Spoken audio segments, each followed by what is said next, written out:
Compared to many African countries, Kenya holds a better record in upholding human rights. However, if one looks deeper, the said record hasn't given people much to smile about. Moi was not a friend to people who had knowledge. No, Moi was a very big enemy, first and foremost. Remember, he himself was not in university in the first place. So anybody who came up with an idea, constructive idea of helping Kenyans, he saw that person as a threat to his rule.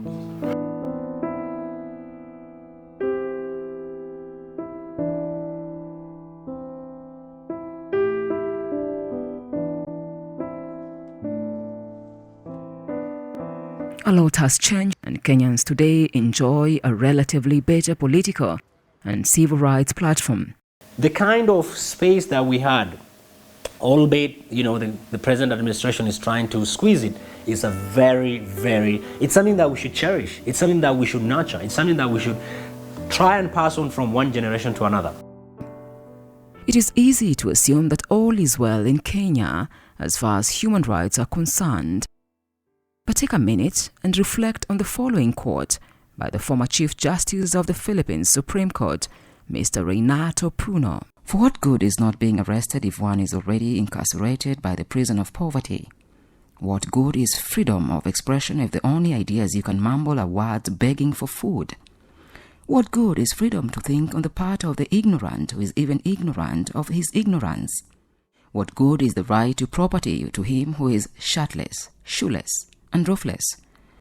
What good are political and civil rights to those whose problem is how to be human? These words are echoed daily in the lives of millions of Kenyans who cannot afford to put a meal on the table, afford healthcare, education, and a roof on their heads. Mimi kama mwananchi, inabidi mimi siwezi enda na gari. Inabidi nitembee mguu. Ili niweze nikuje ninunue mafuta ambayo inapimwa na kijiko hivi, kijiko moja ni shilingi 5. Ambayo ndio itosha mafuta vizuri, inapimwa vijiko 2 ni shilingi 10. We need to understand as Kenyans that without the social, economic and cultural rights being protected, then the politics makes no sense.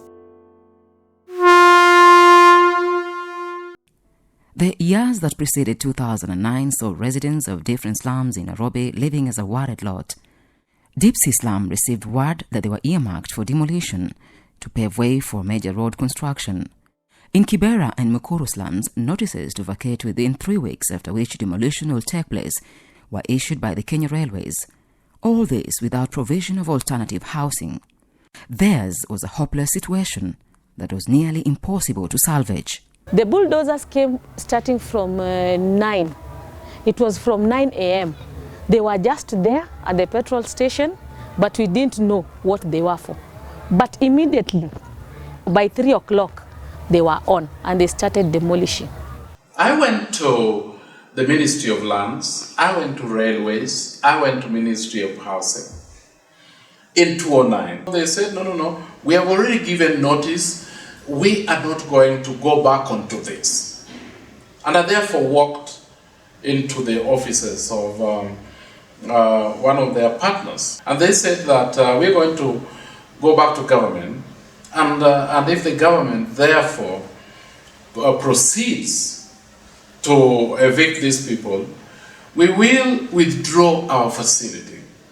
In 2009, Amnesty International initiated the Demand Dignity campaign, and through this the voices of the slum residents will be echoed to the highest offices of the land in a way that they could have never imagined. The realization of the people's power had been initiated. The message that we are bringing here to the people of Kenya is a message to demand dignity. We are putting emphasis on the very first article of the Universal Declaration of Human Rights. All human beings are born free and equal in rights and dignity. And yet, there are millions of people who do not have their basic rights respected and so can't live in dignity. We are demanding an end to forced evictions. We are demanding an upgrading of slums, basic services being provided to people, security being provided to people. But most importantly, we are asking that people's voices be heard. Kampeni ya Demand Dignity ya kwanza ilitupatia hope, whereby hatukuwa na hope. Ilijaribu pia kutupatia vile tunaweza fanya in case umebomolewa nyumba yako ama umechomewa. ni wapi unaweza enda kuripoti. Changamoto ile tulipata hapa kwa reli ni wakati railway walikuja wakasema watatubomolea hizi manyumba zetu, na wakati tulililia Amnesty kwa kweli waliingililia, na sasa tunaona manyumba inaendelea kujengwa na wametuhakikishia hizo manyumba ni zetu na tutaingia mahali pale. Today, through active participation, slum residents in all of the 5 major slums of Nairobi have established community-based organizations and rapid response teams that are always on guard against forced evictions and demolitions. Mabadiliko yenye naona kutoka kwa huo muungano ni kuwa katika kijiji chetu inaweza kuwa kuna kitu kimoja ambacho sisi hatukielewi vizuri. Lakini wanaharakati wa kutoka katika kijiji kingine wameshapitia changamoto kama ile. So wataweza kutuelimisha na kuitackle na overcome. One of the results as Amnesty we work towards is enabling communities to organize and mobilize themselves to defend their rights. So part of the work we do is to work closely with these communities, to share with them some of the resources, technical and organizational resources that we have, so that they are better placed to get together and defend their rights. Security of tenure remains a key ingredient to ending forceful evictions and realizing the rights to adequate housing. However, in Nairobi alone, nearly all residents of the informal settlements do not have titles for the lands on which their homes stand. Furthermore, until recently, these people did not exist according to the Nairobi city's master plan. We realized that 60% of people that were living in informal settlements in Nairobi never in any way were included in the Nairobi master plan. That meant that they never existed. 60% of Nairobians constitute about over 2 million people. Now these 2 million people were not dignified with recognition. If Kibera residents are given security of tenure to put nice houses, yes, they can do that. They can put nice houses with proper sanitation, with water, with electricity. Why am I saying this? If you have a security of tenure, you can get a loan from the bank and you can put a nice house. But right now, we can't do that. What we can do is to put mud houses. Majority of the people who live in informal settlements do not have security of tenure. They don't know what is going to happen to their houses the next morning. And it's not a question of the physical structure of the house. As many of you have said, this is not about your house, it's about your life. It's about your livelihood. Your children are here, they go to school here, you have a daycare center. Most of the women are working here, the men are working in Westlands. So if they're going to resettle you, you ask them to move the whole of Westlands with you. Let them move all the rich houses also. You can all move together to wherever they want to move you. So that way your jobs will remain intact, your livelihoods will remain intact. It is evident that change is fast sweeping in. Communities are quickly becoming aware of the rights to housing, and they are challenging arbitrary eviction notices in court. Residents from the informal settlement of Mukuru kwa Ruben are among the many who have challenged eviction notices that they deem illegal. Wakati tumechukua lawyer ametushughulikia kidogo kuweka court junction. Kwa hivyo hiyo katika hiyo duration ninaona hali ya wasiwasi imefungua kidogo, wananchi kwa Ruben wanaweza kupata usingizi kidogo. Security is often a major challenge for slum residents, especially women and girls. Ilikuwa on Sunday usiku, mtoto wangu akashikwa na fever. Nikatoka nikienda kumnunulia dawa. Nilikuwa kwa njia nikirudi kulikuwa na giza, juu kulikuwa usiku kitu saa 3 saa 4. Hapo ndo nilipatana na geni ya vijana, wakanishika, hapo wakanirape. Since 2002, Amnesty International Kenya has been building the capacity of individuals and organizations to champion for safe slums. Networks such as Tukomeshe Unajisi, which is Kiswahili for Stamp Out Rape, were established and empowered. Today, a network of over 90 human rights gender defenders continue to engage duty bearers, including the police, to effectively address security in the slums. Sisi kama gender defenders ni kuhakikisha kwamba all human rights violations zimeweza kukomeshwa. unapata ni moja wao ni hiyo tumeongelea kuhusu housing rights, ingine ni end of SGBV, kuna rape pale, dhuluma ya kijinsia. Hapo tunahakikisha kwamba kama ni cases za rape tumeweza kurifaa katika hospitali, katika polisi. The police have continually faced a lot of mistrust among Kenyans. This mistrust is as a result of past atrocities committed by the police, such as implications in the torture, disappearances, and unlawful killings of citizens. 1997, wakati majeshi waliingia hapa wakapiga mababa zetu, wakanajisi mama zetu na watoto wetu wasichana, hapo ikaleta rapsha sana, kutoelewana baina ya sisi raia na polisi. In order to build the trust between the police and the citizens, Amnesty International Kenya has initiated a program that is helping in creating linkage between the police and the citizens. This is helping the citizens and the duty bearers to work hand in hand and appreciate each other's role in this society. Amnesty International came to us, and this actually was an opportunity for us to explore this issue of the community having that negative attitude to the police. And when that opportunity came, indeed we found that it was very necessary for us to go to the community and talk to the people, so that now the people will realize that the police, they are not their enemies. The most important achievement that we've had after the dialogues between the community and the police is that now we have a gender desk. It is addressing all the gender issues. Rapid urbanization has created high population density hotspots, which are usually characterized by deplorable living standards, poor sanitation, and chronic poverty. With this background in mind, it is important for targeted investment, which prioritizes areas of need.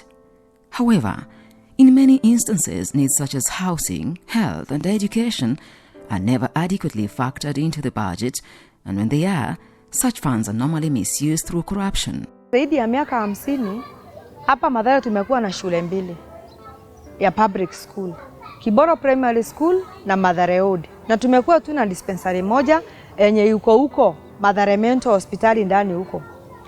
Sasa unapata ya kwamba population hapa Mathare iko juu sana, na hii population iwezi hawa watoto wote wawezi wakatoshea wapi? Wanakuwa squeezed sana kwa ile shule.